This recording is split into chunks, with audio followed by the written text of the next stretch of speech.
Hello everyone and welcome back to Let's Play Resident Evil Remake. In the last part, we saved Richard from whatever was poisoning him, and now he's over in the first floor West Wing safe room. And now we've made our way over to the kitchen. Now, I'm not exactly over here right now for progression's sake. The main reason I'm over here is threefold. One, to get rid of the sword key, because I could get rid of it by opening the door to here. Two, getting that old key now will help me later on. Three, the power doesn't seem to be turned on at that elevator, and knowing that is important for later, as that means we can't access the section of the second floor and even third floor above us at the moment.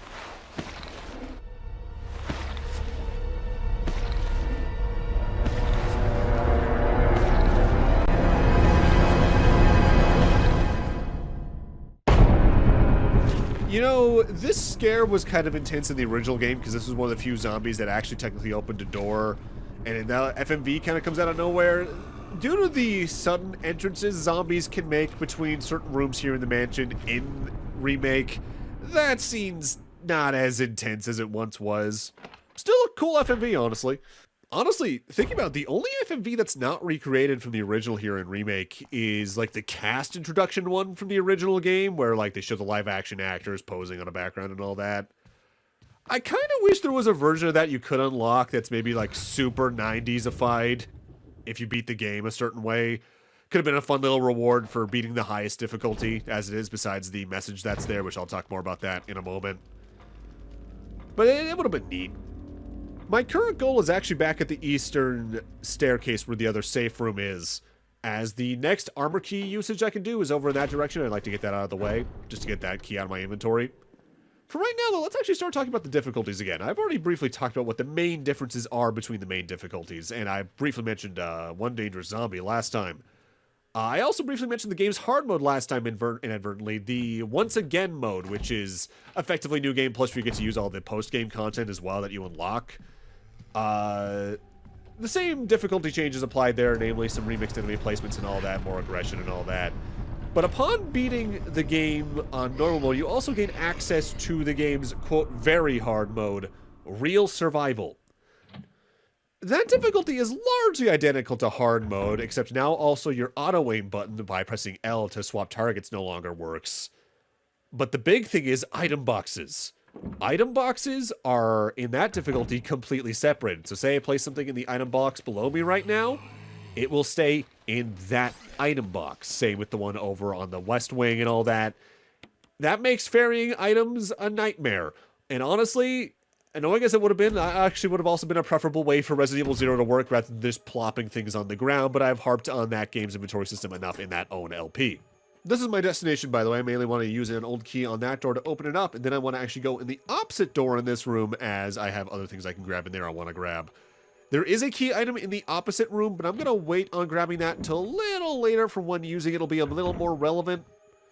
I forget if we've actually seen one of these, by the way. This is a first aid box. There's a couple of these throughout the game. They contain set items, but they're effectively a healing item that has an extra step. You got to examine the top to open it up. These can either be first aid sprays outright, which as usual are effectively 100% heals, or herb mixtures, usually either a red and green or a green and green combo. So yeah, Real Survival is a nightmare, but it's an interesting method, and notably, it's actually an idea they had as early as the original game's development, they just never implemented. And as a legacy feature for a remake, I think that's a really neat thing to bring in, like I mentioned at the end of last part, effectively. I think the difficulty options they have in Remake are really neat, even if they are pains in the asses, like One Dangerous Zombie. So the final difficulty mode, at least in the GameCube release, is the effectively very, very hard mode, Invisible Enemy.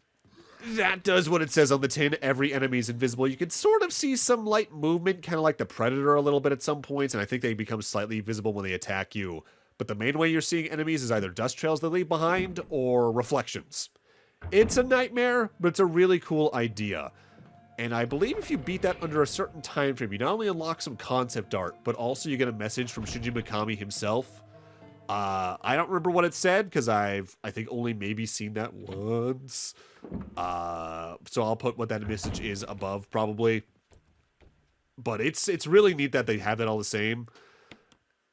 Resident Evil on the whole has some neat difficulty mode ideas like that here and again, but largely nowadays it is just like the difficulty mode through either the professional type stuff, the dynamic difficulty stuff being set to max, or just damage boosts. I think the last time we had a difficulty mode that interesting was probably, I think it was Revelations 2 also had an invisible enemy mode, but nothing else since. Unless I'm forgetting something for 7 and 8, which is honestly entirely possible. So I opened up that room back up there to get rid of the armor key and get the old key that I got in there, which I'm going to use to open this door. So now not only do I have this as a shortcut to get over to the eastern staircase safe room from the main hall in case I need to, but it also gives me a way to avoid the hallway where the bathroom and the shotgun was from that angle, because there's so many zombies in that room in such a crowded area, it's not really worth it to me to go that way. But I'm still heading over to that room at the moment, going the long way around, because now that we have an extra old key, we can open this door over here that you've been able to unlock as Jill for a while now. You do need to come over here, because there's actually a key item for a room I haven't been in yet in here. With that said, you do want to be careful. If you actually come back in this room, I believe the dog we're currently hearing, the Cerberus, will jump over the fence. There are some herbs here. In fact, I believe I grab all of these, but the main thing you want to grab is the bag that was on the shelf we saw a moment ago. There are advantages to doing this as soon as you can as Jill, specifically having the key item as soon as you can to use it elsewhere. But I will say there is a slight danger inherent in that, for a reason I'll talk about in a moment. For right now, let's actually see what we got over here. This is the chemical, which if we investigate it, we get what it actually is. A chemical agent to destroy plant growth, so it's herbicide. Namely, I believe coming in this room and alerting the dog here is what causes the Cerberuses in the main dog room here on the first floor from the original to actively have that jump scare occur. It's either that or just going through that room a certain amount of times. It might be the third visit that does it. But with the way I tend to play this game as Chris at least, largely the third visit is when I have the plant anyway, the herbicide anyway, so maybe it could be either. I'll see if I can find some exacts on that. Also, hi dogs. Now, I don't remember if I talked about how Cerberuses worked back when we fought some to get the dog collar to get the fake key to get the armor key. But largely they're just faster enemies that hang lower to the ground, so you need to aim downwards in some cases. But they do have lower health than main zombies, I believe. They're encountered less often than the zombies to begin with. And in the few cases you do encounter them, you can pretty easily avoid them because they're usually in larger areas. That room is probably the hardest room to encounter them in because it's so tight-knit. Again, you could actually have one in the main hall as well as if you open the front door enough, but I would not recommend doing that for pretty obvious reasons, hopefully. Now that I have both the herbicide and the blue gemstone in my inventory, in fact, right now would have probably been the overall best time to grab the blue gemstone, I want to head back to the hallway where the room with the itchy tasty note was, as both items are used in that hallway. I already mentioned where the blue gemstone is used. It's used in the room effectively across from where the itchy tasty room is. But if you went to the far end of the hallway, there's another door, which is where we need to use the herbicide. I can't quite place why, but both in the original and here in the remake, this is one of my favorite rooms in the mansion. There's just something about it that's so silly in an extreme way. There's an inscription here. A tiger glowing with blue and yellow light. Well, we have a blue light right here, so let's use it to put it in.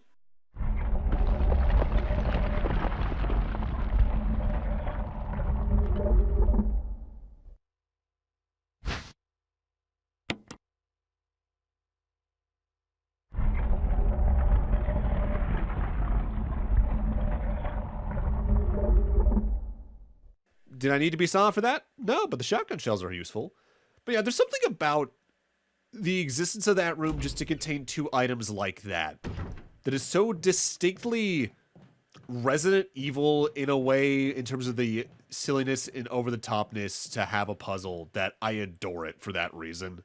But keep in mind, they said blue and yellow light on the eye, so if we ever find a yellow gemstone, we want to head that place back up. So welcome to the little internal garden. Over here, we got a fountain with some tentacles that will hit you if you get too close.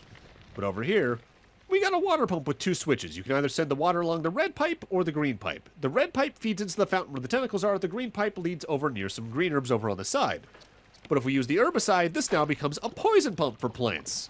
If you use the green pipe at this point, I believe you destroy those herbs, so only use it on the tentacles using the red pipe.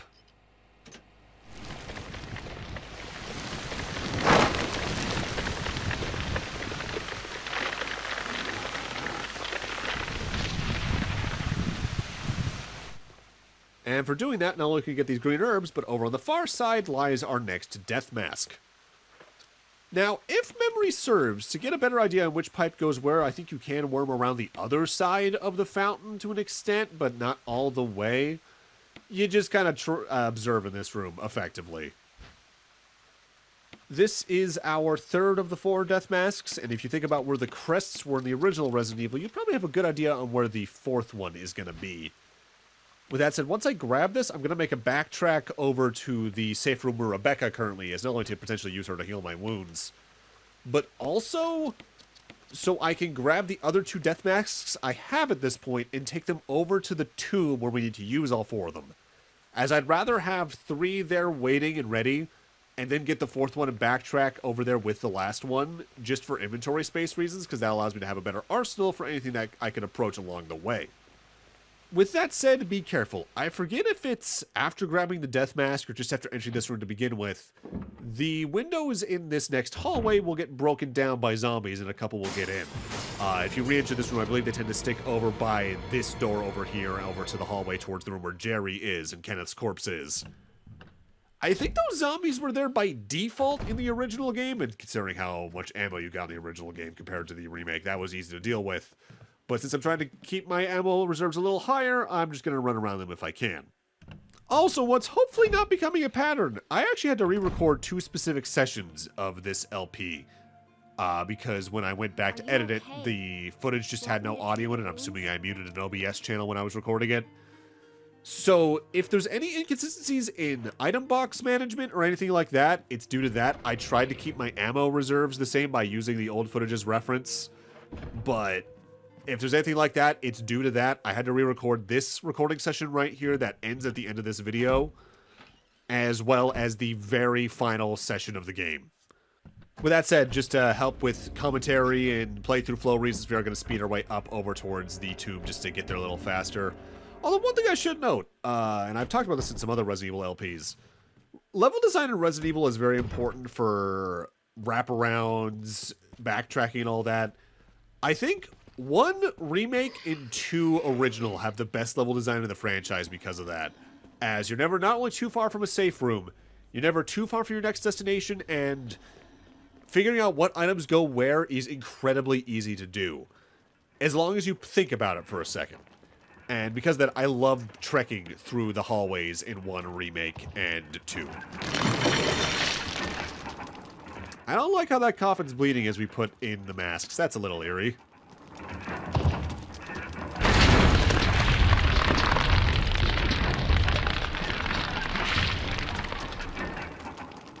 You got it on the camera. That's going to take forever to clean off with a nice microfiber.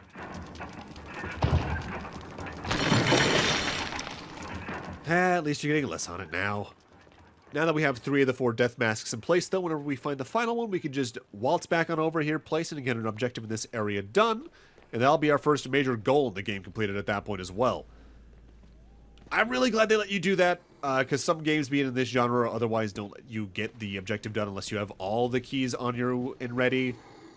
Which I'm fine with in a lot of cases still, don't get me wrong, but especially if it's a key hunt like this, and the inventory management's important. I appreciate being able to get some of it done at once and then backtracking a little later, especially if I'm just in the area to begin with. And largely, Resident Evil does pretty well about that. There are cases, though, where it is easier to just grab every item and head there anyway. It just really depends on the game, really. With that out of the way and that inventory space opened up, I now want to head back to the room where we first found Rebecca and Richard and move beyond it, because there's a couple rooms in that direction. One of them is still locked, but the other room has something important for us. And I've actually never tried to do this, but you might be able to just re-enter the room while Richard is, lying on the floor dying, and walk past him to get this done beforehand. And technically, in terms of flow, that might be the best time to do it. But the time limit on Richard is strict enough for my memory where it's not worth it in my eyes. Plus, what's good about Resident Evil 1 is that there's enough to do in the level design at any point in time where there's always something for you to do in any direction, really, up to a certain point. So it's not that big of a loss in any case. This particular zombie is one that sticks out of my memory for 2 reasons. For one thing, if I kill him here, he'll often actually become a Crimson Head by the time I have to come back in this direction because I lollygag too much on a casual playthrough. But also, if you ignore him and just worm around him and enter this room, after a moment, if you do something in this room, he'll enter anyway, so I just always encounter him. In specific, as Chris, if you have the lighter, you can light up this candle. Otherwise, you have to use the lighter you can find as Jill to light it. And upon lighting the unlit candlestick, that zombie will follow you in here. Which, admittedly, with the table here, it's pretty easy to just kind of cart him around and ignore him. But be careful all the same. Especially as you have to hesitate and push this specific dresser. Now, I've always found this interesting. There is a zombie in this little crook over here where the key item we're looking for is, but it doesn't actively aggro or be targetable until you've actually approached it a little bit. Also, especially be careful if you're playing one dangerous zombie, as I believe this zombie gets replaced with Forrest on that specific difficulty mode, and that could be an easy way to get killed. In here, though, we got a musical sheet, and if we examine it, the beginning and the last sections of the music are missing, so this is just one half of a key item, effectively. With that, my business in this section of the mansion is now completed, although I do want to grab this handgun magazine first, of course. So now we want to actually head back towards the room where Jerry and Kenneth are. Because if you were paying attention, over near where Jerry's actually standing in that hallway, if you don't kill him, there is a door I haven't entered yet that I believe I did unlock earlier. That's because going in there without getting the music note we just got is not a bad idea, but routing-wise, it's a little unoptimal, so we're gonna head over there now and interact with that. Also, yeah, I could just kill Jerry at any point here. I largely don't because he's the iconic zombie and, like, he's not hurting anyone. Just look at him. Hey, Jerry, no harming me. Bad.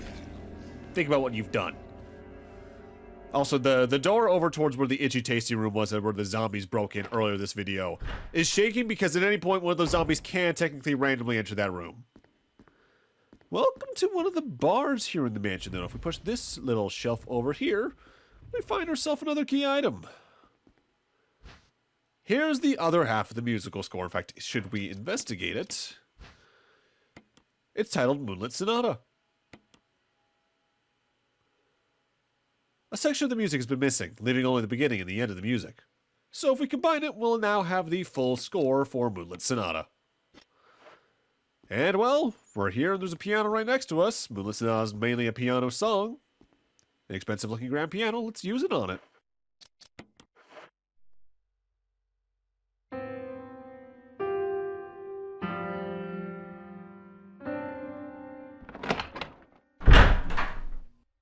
It's me, Chris. Rebecca. That sounded like Moonlight Sonata. How could you tell? Can you play?